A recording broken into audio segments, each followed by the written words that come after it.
teenager and pregnant, my advice is, do not be. These words of wisdom in PregnancyStories.net were expressed by 15-year-old Charla, a pregnant teenager whose life was turned upside down. Would you want to become pregnant and have your life ruined? Furthermore, what Charla may not have even realized is she's now at risk for a sexually transmitted disease. Would you want to get a sexually transmitted disease? Good morning, Mrs. Thompson, Mr. Redican, classmates, teachers, and judges. My name is Emily Hirsch-Gordon, and my partner, Matt Spiegel, and I are proud to represent the affirmative side of the debate. We wholeheartedly agree with the resolution, resolved that all public secondary schools should devise and enact a plan to make condoms readily available to its students. We believe this should occur because it would lower the rate of teenage sexually transmitted diseases, would decrease the number of adolescent pregnancies, and would enable schools to better protect the health and safety of their students. To clarify, this resolution pertains to schools within the United States of America. According to degreedictionary.org and dictionary.com, a secondary school in the United States is a high school that consists of grades 9 to 12, typically ages 14 to 18.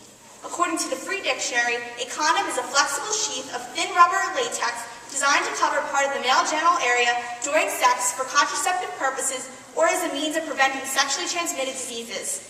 And readily available does not mean that students will be given condoms, but rather the students will have access to condoms in the nurse's office, which Max will elaborate on in his plan. To begin, condoms should be readily available to students because it would lower the rate of teenage sexually transmitted diseases. According to Merriam-Webster, an STD is any of various diseases or infections that are usually transmitted by direct sexual contact. Symptoms include rashes, blisters, sores, fevers, bleeding, vomiting. The list goes on and on. According to the United States Food and Drug Administration, FDA, STDs affect 12 million men and women in the United States each year, many of whom are teenagers, who likely are completely unaware because symptoms do not usually show initially. According to DoSomething.org, 46% of American high school students have had sex and put themselves at risk for STDs, while 4 in 10 sexually active high school teens did not use condoms during their most recent sexual encounter. Every year, 1 in 4 teens contracts an STD. According to Guttmacher Institute, some STDs cause cancer and even lead to death.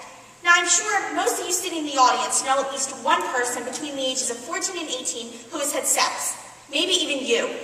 Would you want to get a life-threatening infection or disease when at the time you might not have even known you were threatening your own safety? Additionally, making condoms readily available to students helps lower teenage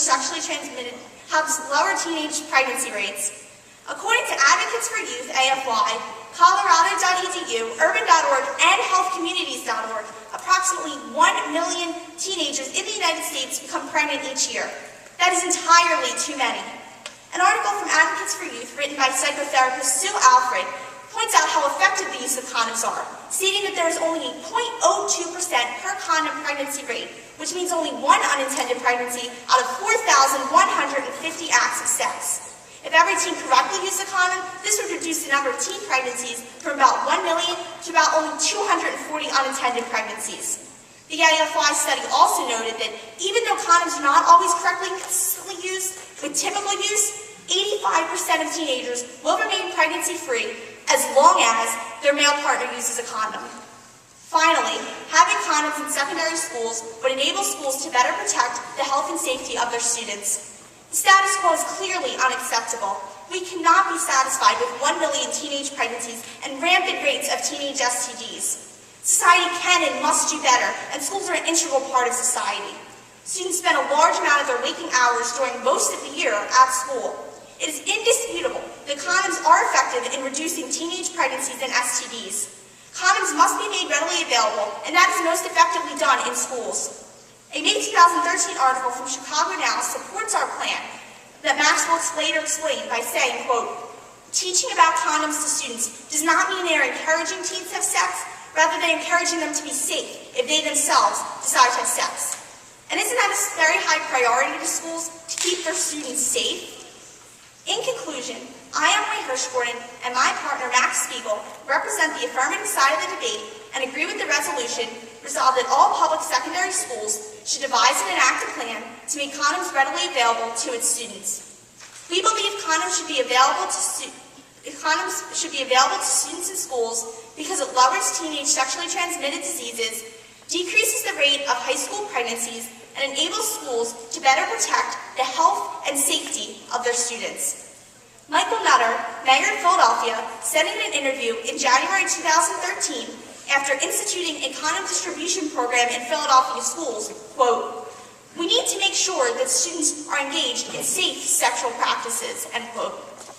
And the easiest way to make this happen is to have condoms readily available to students in public schools.